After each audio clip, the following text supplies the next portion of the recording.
গতকালকে তারেক রহমান মেয়ে ব্যারিস্টার জাইমা রহমানকে সঙ্গে নিয়ে ভোটার আইডি কার্ডে নিবন্ধন করেছেন, অর্থাৎ বাংলাদেশে ভোটার হয়েছেন।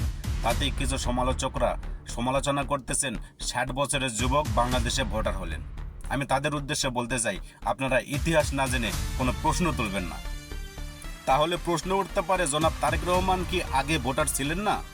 আমি এক কথা বলতে চাই, অবশ্যই ভোটার ছিলেন। সেটা 2006-07 সালের আগে। কারণ 2006-07 সালে যখন ফখরুদ্দিন মঈনুদ্দিন আহমেদ সরকার গঠন করেছিলেন, তখন আগের সমস্ত ভোটার তালিকা বাতিল করে দেওয়া হয়। কারণ আগের ভোটার তালিকাগুলো অত্যন্ত দুর্বল এবং ত্রুটিপূর্ণ ছিল। কারণ এখনকার মতো এনআইডি, ভোটার এবং ফিঙ্গারপ্রিন্ট দিয়ে অনলাইন করা নিবন্ধন ছিল না। যখন এই প্রক্রিয়া সরকার শুরু করে, তখন জনাব তারেক রহমান জেলখানাতে ছিলেন।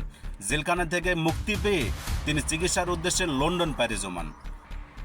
যেহেতু ভোটার নিবন্ধন করতে গেলে সশরীরে উপস্থিত থেকে ছবি দিয়ে বায়োমেট্রিক দিয়ে তারপরে নিবন্ধন করতে হয়, সেই জন্য জনাব তারেক রহমান এই সুযোগ কখনোই পান নাই।